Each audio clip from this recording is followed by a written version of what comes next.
Bismillahirrahmanirrahim. Assalamualaikum warahmatullahi wabarakatuh. Bertemu kembali dengan saya Ainul Hasanah, mahasiswa MPDN Universitas Terbuka dengan mata kuliah Studi Komparatif di Berbagai Negara dengan kode 5302 dengan NIM-nya 501222738 akan membahas tentang modul 4 Teknologi Informasi dan Komunikasi di Pendidikan Dasar.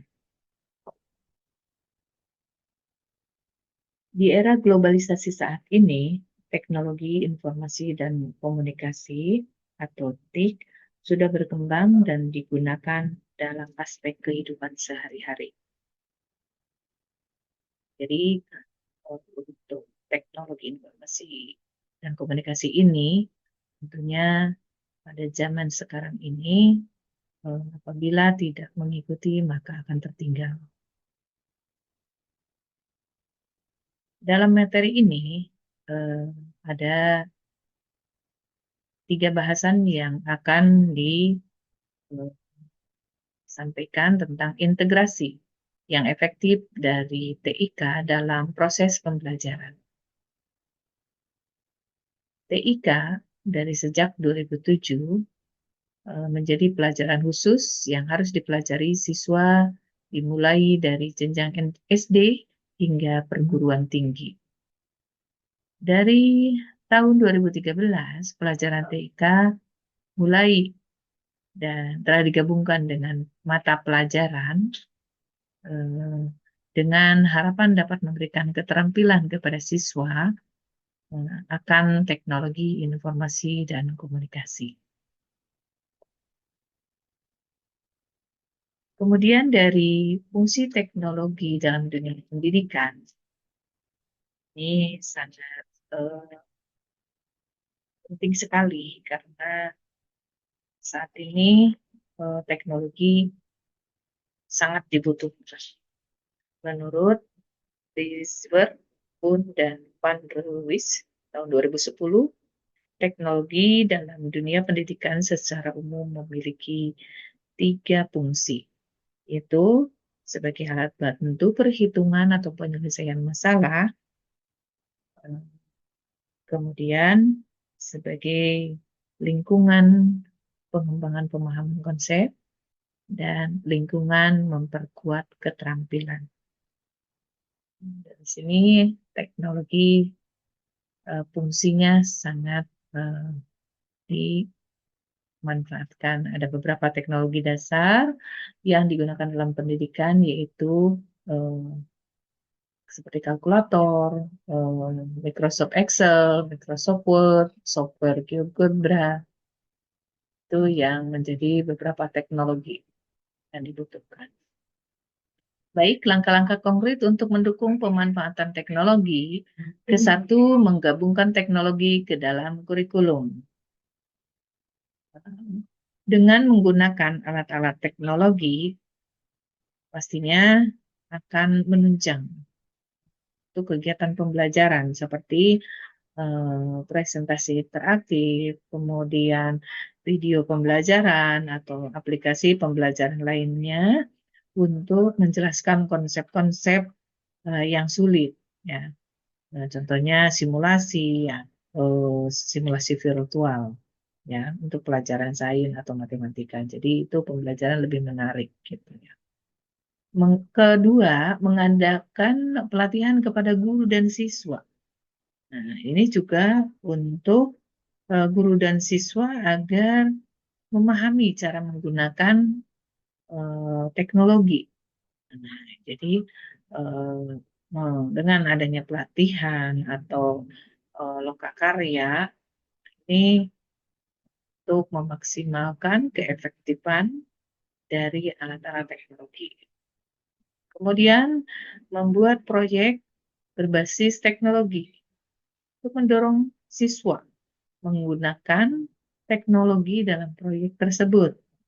Nah, seperti siswa diajarkan bagaimana membuat video untuk dipresentasikan di dalam pembelajaran. Itu juga seperti desain grafis gitu ya. Secara sederhana untuk meningkatkan keterampilan bagi siswa. Kemudian menggunakan permainan dalam pembelajaran. Ya, maksudnya menerapkan proses dalam pembelajaran ini supaya ada interaktif melalui kuis ataupun games pembelajaran lainnya. Gitu.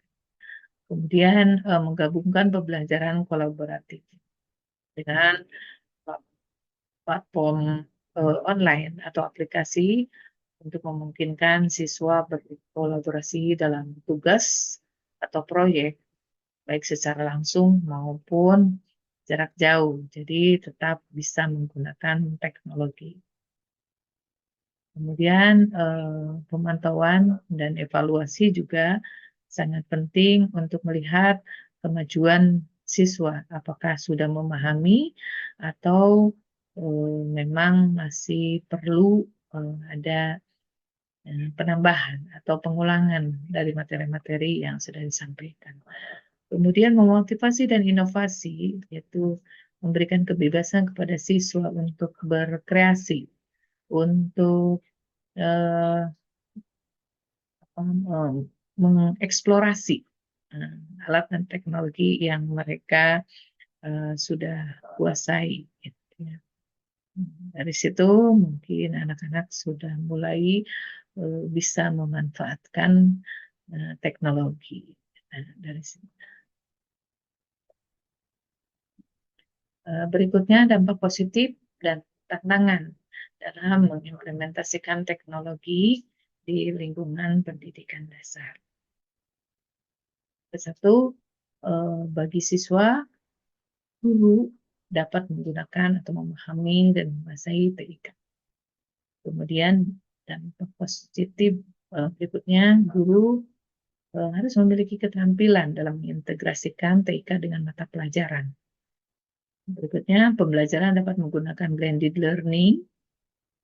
Di sini blended learning itu metode kombinasi atau antara teknologi dengan pelajaran konvensional.